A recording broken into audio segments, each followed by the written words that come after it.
In-depth journalism in the Memphis community, the Daily Memphian is of Memphis, not just in Memphis, and seeks to tell the stories of this city.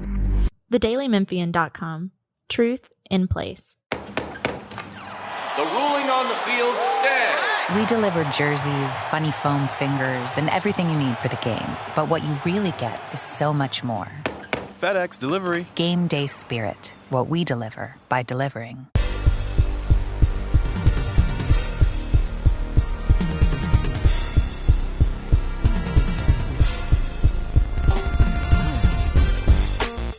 Welcome back to another edition of the Daily Memphian Memphis Tigers podcast. This is your host, Drew Hill, the Memphis Tigers basketball beat writer. And as always, I'm joined by Jonah Jordan, the Memphis Tigers football beat writer. I say this every week, but we're getting to the point in the year where it's busy every single week. There seems to be news just about every single day now. And I think football is kind of leading the charge on this, despite, we got all these AP people. It depends your opinion of the AP All-American, all that, and we'll get into that. But I think it would only be right to start with football. Memphis dominated Tulane over the weekend, blew them out. Kenny Gainwell was amazing, as he has been all year long. And now the speculation is beginning to swirl. The fans are getting excited. Jonah, you got on the internet a few weeks ago, hot, heated, angry, going in on people on the internet for even mentioning game day coming, and now you've changed your mind? What's going on? No. Okay, so here's what happened. I have no problem with game day. I think it'd be coming here would be awesome. I thought 3, 2, whatever weeks ago it was that I got on the internet and got angry, it was too soon. One, it was too soon. Two, I don't want to say who tweeted it because he's probably a good guy and he probably just made a mistake. I do not enjoy when people say, hey, I haven't confirmed this rumor, but hey, it's probably going to happen. Unconfirmed, but it's probably going to happen. I think that's somewhat irresponsible. That is what I took the most umbrage with. I think that Memphis has a legitimate shot. I've been talking around people all day, and before we sat down, I told you we're leading with game day. We're leading with it. We had Jeff Calkins write a great article about why they should come here. Oh, by the way, I'm going to jump in here. I hate to say this, and I don't think Jeff will have any problem. That was my idea. I started this thing because I wanted to get the people even more fired up. And I know Mike would be outraged and say, we still have the Tulsa game in front of us. Oh, he is absolutely hating it. And I'm sorry. If you're going to do it, now is the time that you do it. Now is the time that you speculate on these types of things. And so I called Jeff and I was like, we got to write the game day article, man. And we were bouncing ideas back and forth at each other on why, it should come here versus other places.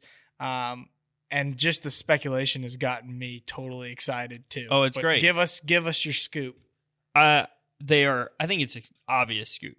Obvious. But they are on a short list for game day to come here. I mean, I think that's obvious. Yeah, that's a scoop. I wouldn't even call it a scoop, but it is. They are on the short list. I think that they are they are in the preliminary stages of putting this together. I think that the idea so far is that the game day operation would probably center near where the stage is on Tiger Lane, with probably Liberty Bowl in the background and Parkway. I think that is North Parkway in the background, so the stage would face there and the Liberty Bowl would be in the background. I think that bets are... That's the only place you could do it. That would make any sort of sense. They're going to have problems with parking. There's going to be problems with traffic, but you're just going to have to get over it because it's game day. I'm going to putting the money on the table now. Game day's coming, and I got in trouble for slamming my fist down. But game day, I think game day will be here. I don't want to get people too riled up. Here's what I have thought from the beginning, and that's by far, if Memphis ends up being that 7:30 game on ABC, 6:30. Central time. Yeah, yes. Yeah. Well, the announcement's 7:30, of course. We're on Central their time. Eastern time Drew. bias is what it is. It's bias. It's ridiculous. No, but if Kirk Herbstreit ends up here calling the game, it would only make sense for Game Day to be here, not just because he's going to be here, but because the other big games around the country, if you look at them, like that weekend, I believe there's Utah and Washington, and there's Oregon and USC, and there's Georgia and Florida. Georgia and Florida is going to be a CBS game. They've already done 3 Florida games this year.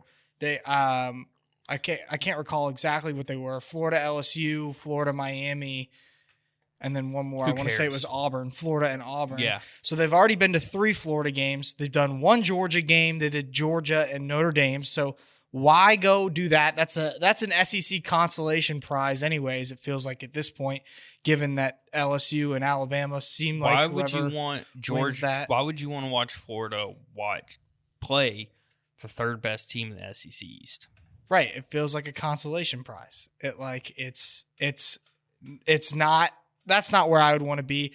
The West Coast games, fine, but if you think about it, you gotta go out to the West Coast, host game day. Those games are most likely not even going to be on ESPN. No. I haven't looked, but I know that most of those games are on Fox, those Pac-12 games, which means Kirk isn't calling the game anyway. If he's calling Memphis and SMU, why would you have game day out there in Oregon? And that just means that the game day crew's flying across the country during the day to get to Memphis. They're going to – no. In that scenario, they will be in Memphis. I respect Kirk so much because he lives in Nashville and he just wants to do the 3-hour trip. That's all that's got to be. He wants to come to Memphis because he's like, man, that's a quick in and out. I'll be down there. I'll do the game, come back 3 hours, done. Genius. Maybe, but there's also an element that's like, you know how much game day would matter? Yeah, Utah-Washington's a Fox game. Memphis, yeah, exactly. You know how much it would matter to Memphis compared to, any of those other schools that we mentioned? It's not even close. And that's why, at this point, it feels like they're trying to cross off school by school by school, every school that they can get to. They already went to Iowa State earlier this year. That was one of the schools they had never been to, and it was packed. And I can speak, from experience in my time at Alabama. People don't go to that anymore because it's been there so many times. And it's fun. Oh my gosh. But people have stopped going. Rolling my eyes at you, Alabama. That's ridiculous. You can't tell me what that. Do you people mean? seriously are you trying to going to game day because they've gone so much. That's the lamest thing. Let me please make sure I have your take correctly. Let me make sure I have your take correctly. You think that the folks at Alabama care more about having ESPN College Game Day than people in Memphis who have never had the opportunity? No, I'm not That's saying. the point I'm trying to make. Okay, what that is correct. What are you saying, Jonah? That's a correct point. I'm also saying it's lame that Alabama fans think that way and that all Alabama fans are lame. That's a blanket statement. It's been there like 30 times. It's less of a big deal than at other schools. That's why they shouldn't go there. They should go to schools like Memphis who really care about it. That's the way I feel. Oh, I mean, that's the way everybody feels. But that Oregon game is also on Fox. So Memphis isn't this is broken perfectly. I think we would have more clarity if Memphis hadn't lost to Temple. I think we would. But I still think it's the most. It makes the most sense. The most is on the line in that game. Boise State losing also helped greatly for 2 reasons. One, helped Memphis move back into the polls. Memphis moved back into the polls over the weekend, into the coaches' poll. Which I would argue ESPN doesn't really care about. No, they don't care about, but it helps in a sense. But it helps with this game could be whoever makes the Cotton Bowl. This game could decide 1, the West, and 2, who makes Cotton Bowl. Could it not? Yeah, no. It has this is different too because it just is what it is. The group of 5 can't play for a spot in the college football playoff. No. We've learned that. So the ultimate goal for these group of 5 teams is to make it to a New Year's 6 bowl game. That's the limit. That's the ceiling here. And both of these teams still have a chance to make it that far, where you could argue teams like, Utah lost to USC with their 3rd string quarterback. It doesn't feel like Utah's going to the college football playoff at this point. I'm a big Utah Georgia guy. and Florida are like we said, feels like it's a consolation prize. This is by far, in my opinion, it has the chance to be the most high-stakes game of that weekend, and that's why game day. That's just another reason why game day should be here. Yeah, we're just agreeing with each other over and over again, but we'll move on to a little bit. Tulsa. You got Tulsa this weekend. If Mike Norvell were here, he'd be so irritated we hadn't even talked about Tulsa yet. Memphis has to beat Tulsa to even have this argument matter. Obviously, if they lose to Tulsa, it's kind of out the window in Cotton Bowl wise, game day wise. That SMU game will just be an ABC game, which not terrible, but still not as good as it could what be. do you think? What do you think is better chances? Memphis losing to Tulsa or SMU losing to Houston? SMU losing to Houston. I feel the same way because it's a Thursday. Strictly because it's a Thursday night game. Dana can score a lot of points. SMU's defense has struggled the last few weeks, giving up points. They gave up a bunch of points to Tulsa and to some other teams. So I don't know, not so much Temple. I think they pretty much just steamrolled over Temple. I didn't see that coming. I thought Temple would at least keep it close. Yeah.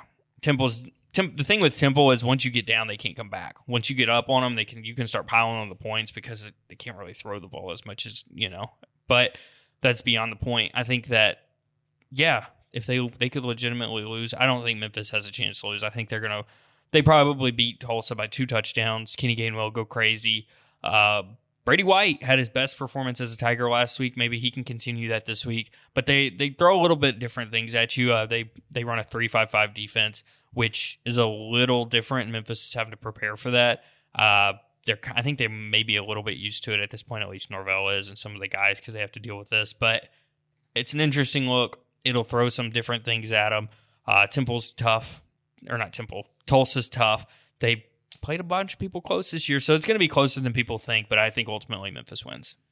We need injury updates. Obviously, there are some very important people out. Patrick Taylor, but you could argue at this point Sanchez Blake is the most important or the biggest loss for Memphis so far this season injury-wise. Yeah, he's so tough to replace. I mean, he's the leading tackler. He hits hard. He's their strong safety. I mean, he does so much back there. He's very, very smart. He's come a long, long way as a football player in the last few years. Him and LeAndre Thomas both have been solid in the back of the defense. I mean, that was a big loss. So now I wrote it today over at thedailymemphian.com. You can probably read it by the time this podcast is up. I talked to Adam Fuller a little bit about it today, and he said that they're going to replace him with a group of guys. They're moving Quindell Johnson over from free safety to strong safety. They're moving John Broussard back into the back of the defense from corner to safety. And then you got Carlito Gonzalez, who I think has come a long way. He's still got some areas to improve, obviously, or he would be the guy. And then Tyrus Lindsey. They're going to use 4 guys. They're going to rotate. They're going to find the best fit and then go from there. But yeah, it's brutal. And we saw him go down in there. We were like, man, that's brutal. That's a big loss. Patrick Taylor was back at practice today doing individual drills. He was wearing a non-contact jersey. I don't know if we'll see him this weekend. I don't know if we'll see him against SMU. I think it's just going to be kind of figure it out as we go kind of thing. I could see him playing 3 games and then figuring out a redshirt possibility. I think that is something that is being discussed, has been discussed, is being thought about.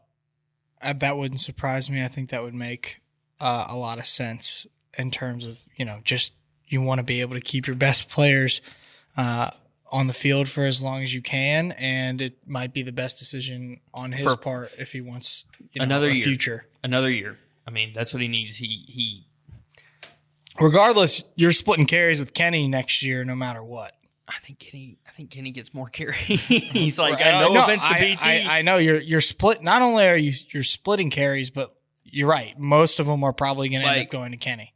I think that Kenny Gainwell is better suited for this offense. No offense to Patrick Taylor. I think there were a couple moments where we were sitting up in the press box against Ole Miss where I was like, man, if that was Darryl or if that was Kenny, that may have been even bigger, because as we've seen, I mean, once Kenny gets going, you can't stop him. He's breaking tackle. He's throwing guys to the ground. He's great in the pass game.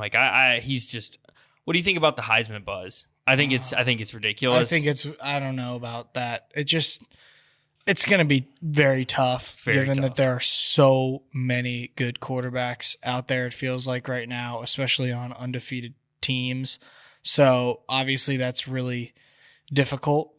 The most impressive thing to me about Kenny isn't even necessarily, the statistics that he puts up. It's the way that he does it, because it almost doesn't feel like he's putting up these monster numbers as he's doing it. And it's funny to hear Mike Norvell and Brady White talk about it after the game and go, oh yeah, we had no idea he was approaching on 200 receiving yards. There's no way. Until he caught the ball 9 times. No, I know, but it's like, to me, it doesn't even feel like it's a monster performance because you're just so used to it at this point. Yeah. And I felt the same way about Darryl last year. The one that really got me for Kenny, because, we're getting used to it. We're getting used to this thing where he gets the ball and he just goes.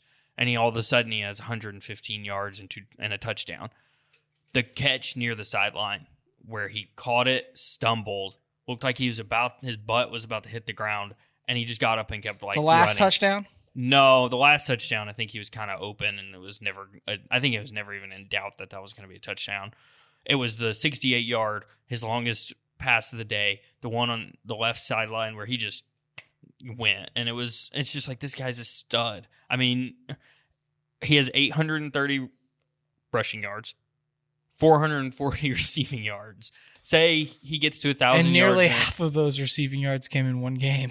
1,000 yards on the ground, and then 700 passing yards. I don't think that's out of the realm of possibility.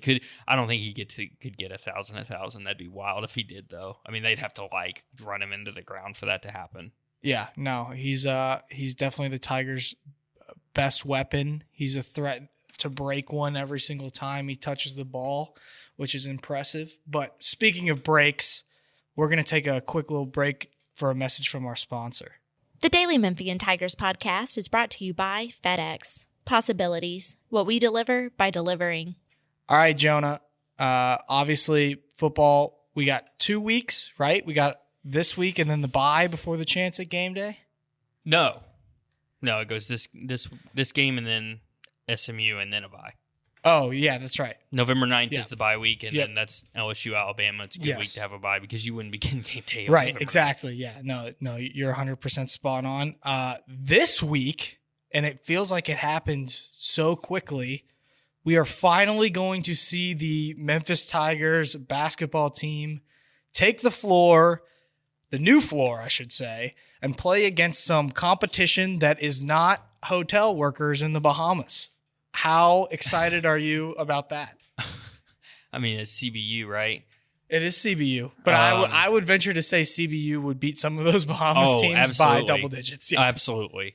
I'm excited. It's good to get back in the flow of things with basketball. It's finally here, this moment we've all been waiting for since the last signing day where all these guys came, pen with paper. They've gotten here. We're past the Bahamas. We're past practice. We're past the weights and the looking at the roster and trying to figure out who's starting. We're finally going to see. No, we're not starting. past that yet. Oh my gosh. We're going to see who's starting. But no, we're not. We're going to talk about that in a second. Oh, I mean, but we are. We're almost past all of this speculation to where they finally get on the floor and we can finally talk about the product. We can talk about, hey, maybe Penny needs to do this, or maybe Boogie Ellis needs to work on this, or maybe, wow, James Wiseman's really good, or wow, Precious Achiuwa's really good. Is he a pro? Is he not? Those are the things I enjoy talking about way more than speculating about starters. I'd much rather worry about how much Penny is using Precious Achiuwa in the pick and roll rather than, man, I wonder who's going to start. Right. But I think your typical fan wants to know who's going to start, so you're not going to get your way. I never get my way. And we are going to talk about that. No, I think it is a fair question to ask who's going to start on Thursday. I don't think it's going to be the same starting lineup all year long. I think they're going to probably move things around here and there, give other people chances to start. It'll be matchup dependent. I talked to somebody actually who was inside of practice fairly recently who said the lineup that he saw the most was actually the 3-guard lineup: Damian Ball, Boogie Ellis, Lester Quinones, Precious Achiuwa, and James Wiseman. And I think that there's a fairly good chance that could actually be the starting lineup on Thursday. It would make a lot of sense. They played 3 guards last year. We know Penny wants to run. He wants to play fast. They've got guys that can sub in. those would be some of your, especially with Damian Ball and Boogie Ellis. Those are some of your more fit guys too, so they can run up and down all game long. Fly. It feels like. So that would make a ton of sense. I think there's a number of ways that they could go, and I know there are also questions about, like, okay, when Penny Hardaway was recruiting these guys, who did he promise is going to be a starter? And I'm curious what you think, Jonah. Do you think that matters, or do you think, like, as you're being recruited, kids see right through that? I mean, I can tell you two guys off the top of my head that I know were promised. I mean, I think Damian Ball and DJ Jeffries that was a key part of their recruitment. I think it was important to them to come in and be able to play right away. I think it is important to these guys that it's shown to them, hey, you can hit the basketball floor right away. You can be seen. You're not going to have to sit behind anybody. You're not, like, I think it matters a lot to some kids. Some kids, not so much. They just want to play. But these high-level kids, they want to start because, I mean, if you don't start, you may not play the most minutes, which is not the case for some of these kids. Like, not everybody plays the most minutes after they start, but that's usually the case. Like, the more you play, the more you get seen, the better chance you have to go into the NBA. Right, and I think I mean, you're not wrong on any of those takes, but I would say all these guys are going to play. Like, they're going to see the floor, and just because they don't start in the first game doesn't mean they don't get a chance to start in another game. And Penny's going to be fluid with this. It seems like he was a little bit more non-committal to the starting 5 freshman thing at Media Day as he was a couple weeks prior, just because you had the 2 minor injuries to James and Boogie. And is James playing this week? Yeah, I mean, there's nothing indicates he's not going to play. So, but okay, I think this is a fair question. Is starting lineups going to be are starting lineups going to be matchup dependent? I don't know. I think he'll go with the same guys. Honestly, people are going to have to try and match up with Memphis, because if Memphis is running and at will and getting their way, it's going to be other teams that have to adjust to their speed versus them having to be like, there were certainly games last year where they went matchup dependent, and then eventually they reached the point where they were like, all right, we're just going the 5 seniors because it's the best shot Alex and Tyler were having some troubles early. And even with that, there were still major, major struggles, especially in conference play, with them starting out super, super slow. We were actually talking about this at the football game. We're like, man, what has gotten into Memphis football? It seems like they're the ones that start slow and then pick it up as the game goes along. But no, I think it'll be interesting to see who starts on Thursday. I think if I had to guess, that would be the starting lineup I mentioned before would probably be what I think it will be. But I think there's a good chance DJ could be in there too. That's certainly a possibility. But he fits this offense so well. He does, and he's a good scorer. He's going to get his. That's the thing about DJ. So I think people are going to be really blown away by what DJ can do. Yeah, speaking of some of these guys, I wrote a story recently that appeared last Friday in the Daily Memphian about their training program over the summer, and some guys bulked up, some guys lost weight, but all in all, seems like progress has been made. You can go over there and check out all the results, but I think DJ was actually one of the people who stuck out the most in that story. I talked to Tiger strength coach Darby Rich for these numbers, and DJ lost 6 pounds, which, right away, that doesn't necessarily jump off the page. He was one of the guys who they wanted to drop a little bit of weight. Obviously he's going to get stronger no matter what, whether he's those guys are weights. whether he's losing weight or gaining weight, but they wanted him to lose a little bit of weight, but he went from about 14% body fat, and now he's all the way down to like 9.5-ish% body fat. So he's one of the guys that really got to work. And he's just trying to look like me. Yeah. And Darby, exactly, Jonah. That's exactly what's happening. And so Darby Rich mentioned him as a guy he's really seen his work ethic pick up from the beginning of the summer to now, and he's one of the guys you can look out for. Some other notables in that story: James Wiseman gained 14 pounds, a bunch of muscle mass without putting on any body fat. I believe Precious Achua gained 12 pounds, and Damian Baugh gained 10 pounds. So these guys are bulking up pretty quickly, which is impressive. James Wiseman was huge at Media Day. Like, I've known massive. James forever. I've interviewed him a million times. It will never not startle me a little bit when I'm going to interview somebody that is that big. And, I know James, dap up James, we're high five and whatnot. He has to bend down to, it's sad for me because it's like he's a legitimate 7'1". He is, or whatever it is, in shoes. His shoulders are much wider than they were in high school, it feels like. His arms are long. Like, it's just like, man, this guy is an athletic freak. Like, he is huge. Yes. Speaking of that, James Wiseman was named a preseason first-team All-American by the Associated Press today. He was also named an All-American by NBC Sports first team, and CBS had him in second team, I believe. No surprise to you? No. There's only been two other freshmen named. This is just the last 3 years, including this year. There's only been two other freshmen on that first-team All-American list. Do you know who they are, Jonah? Two other freshmen. What teams do they play for? Duke and Missouri. That's a pretty big giveaway. Nope. Actually, Zion was not one of them. Really? Missouri. Was it the kid that's Michael Porter Jr. and R.J. Barrett. Really? Wow. Both of them end up being lottery picks. Obviously, James Wiseman, it appears, is going to be a surefire lottery pick, potentially the number one overall player in the draft next year, which would be incredible.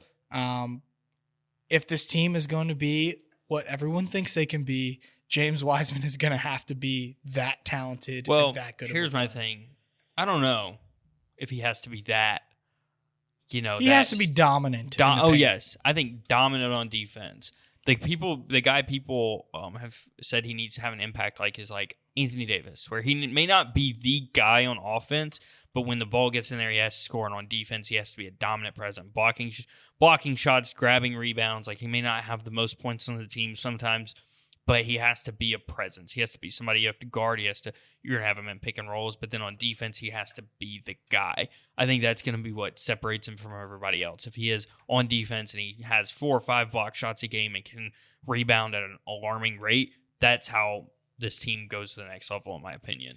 Yep, obviously. Also coming from the AP, big story yesterday on Monday was that the Tigers are number 14 overall to begin the season. They will play against there was one other team on their schedule who was ranked to start the season, and that was Oregon. Right behind them at number 15. I actually did a big story that came out this morning on Memphis and Oregon and sort of how that game came together. I talked to ESPN Events Vice President Clint Overby. He was ecstatic. He said that ESPN was pumped to get them, those two teams together. It looks like it's easily going to be the biggest game on Memphis' schedule. You could argue that maybe Houston, who Quentin Grimes their star guard, eligible. Kansas transfer, was ruled eligible today. You could argue that maybe those games end up being bigger, but right now that's the game you have circled at the beginning of the year. What do you think about the Tigers ranking and where they might be going into that Oregon game? Seems just right? It just felt right. You think too high, too low? I think a little bit too low. Really? Yeah, I could have seen 10, 11, but I mean, if we're being honest, I think it's fair in my opinion.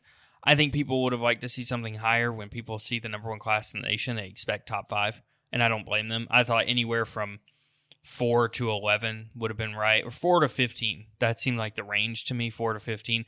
I think that may be a little too low, but it seems fine. It's fine. Once they start playing, they'll move up. They'll probably move up to 10 after a week or two. Somebody will drop down that isn't supposed to. Yeah, there will be some big high-profile games early in the season, and you never know what could happen in those, and Memphis could move up. I think they'll move up. They'll be the quickest risers. I bet by that Oregon game, when is that? That's a. I mean, that's the second week of the season. Yeah, so maybe by the time they go to New York at Thanksgiving, they'll probably have a better ranking. They'll probably be in the top 10 by then. If they beat Oregon, they beat Oregon.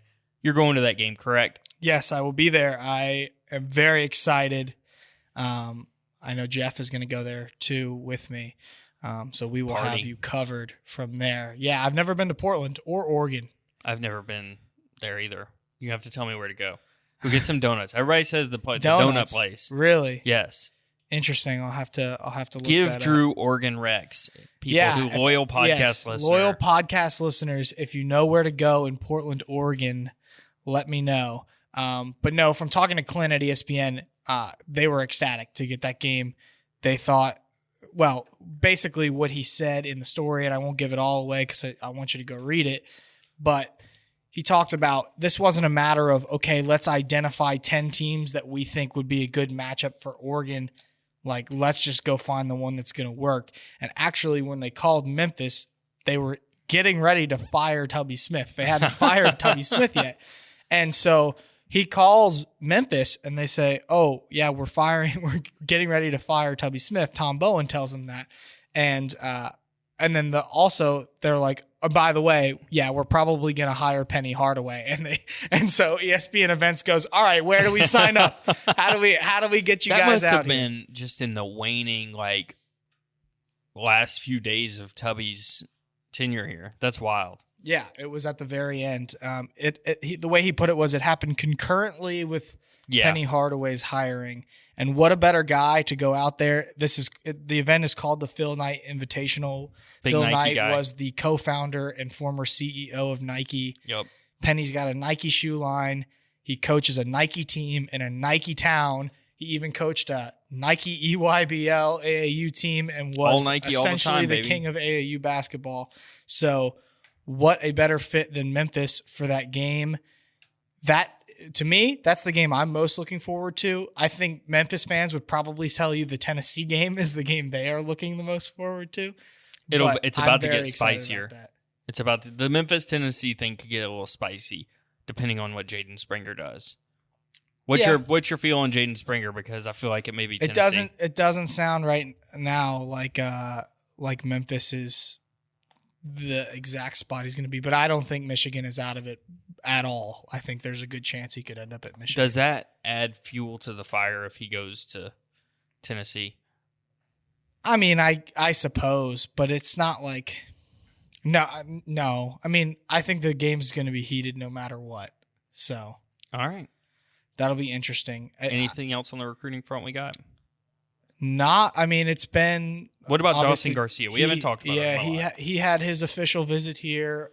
From the people I talked to, it sounds like everything went well.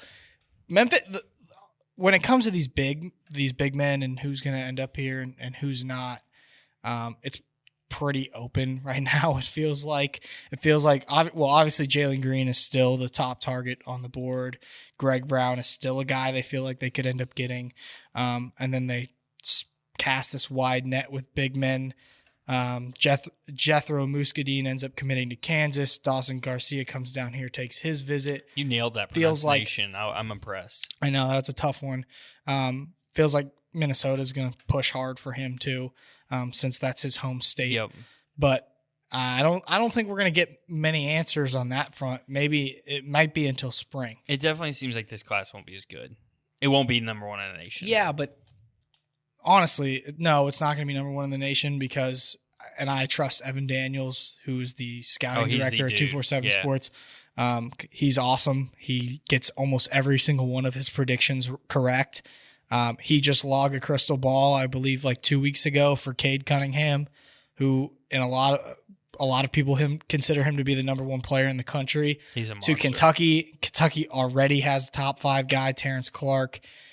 Like, as much as it probably pains me to say for Memphis fans, it feels like Kentucky is on its way to the number one recruiting class. But that's not a bad thing. I'm not like disparaging right. Memphis Penny. is going to get people back. Yeah, and that's almost as valuable as getting whatever recruit. Yeah, Memphis is getting people back. They're going to get some high level guys. I think one reason they had the number one recruiting class is because they had so many guys in this class and they had to build up a talent base, and they've done that. And you can build up this talent base. Probably lose a James Wiseman, lose a Precious Achiuwa, and you're still going to have a lot of guys here coming back. You just got to go out and maybe go get another high-level guy. Maybe instead of 6 high-level guys, you can get 2 or 3. The right guys that fit your system. You got to trust the ability of Cody Toppert to develop these guys and Tony Madlock to develop these guys and Mike Miller and Penny. Like, there's a reason that they recruited this way that they did, which is they have a good blend of 5 stars and 4 stars, guys that are more than a 1-year player. And like a lot of times those end up being the best guys. Like you look back to last year, and I don't want to keep bringing up Kentucky, but PJ Washington turned out to be one of the better players in the country last year. In his second year, yep. Yeah, he considered going to the NBA, comes back, ends up being one of the better players, and Kentucky got better as the year went along and went to the Elite Eight last year. I think it'll be fascinating to see the development of Boogie Ellis and Lester Quinones throughout this year, because if they could really be really, really, really good second-year guys. If Lester comes back, he's going to be absolutely terrific next year. Like him and Boogie, that's like an insane backcourt to have in a second year. But I guess we'll just have to watch their development. If they develop too much throughout the year, you never know what's going to happen with the NBA. So I think that'll do it for today. Yeah, no. Obviously, Memphis is playing CBU on Thursday. So if you see Jonah and I, come say what's up. You're going to be there, Jonah, right? Oh, yeah. So if you see us, come say what's up. I'm expecting a monster Memphis win. We never predicted the score of the football game. We got to do that too. Score of the football game and give me a score for basketball. I'm going 45-28 in football, and then basketball I'm going 120-87. 87? They're going to give up 87? Yeah, near the end of the game, we know what happens. All right, football, and I've been so terrible at these, so awful. I should stop predicting, but I'll go Memphis 42, Tulsa 31. How do you get to 42 points? Oh, okay, never mind. I got sevens, you. Jonah. Yep, sevens. I'm like, what? Memphis 42, Math. Tulsa 31, and basketball, I will go Memphis 118, CBU 74. That's one. Okay. So, big time blowout. All right, well, that'll do it for us today. You can follow Jonah on Twitter at _Jonah Jordan. You can follow me on Twitter at DrewHill_DM. You can find this podcast and any other podcast from the Daily Memphian on iTunes, Spotify, and Google Play. Thanks for listening.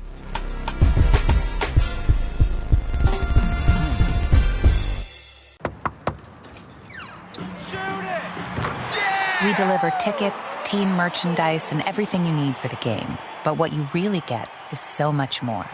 FedEx Delivery. Game day spirit. What we deliver by delivering. In-depth journalism in the Memphis community, the Daily Memphian is of Memphis, not just in Memphis, and seeks to tell the stories of this city. TheDailyMemphian.com. Truth in place.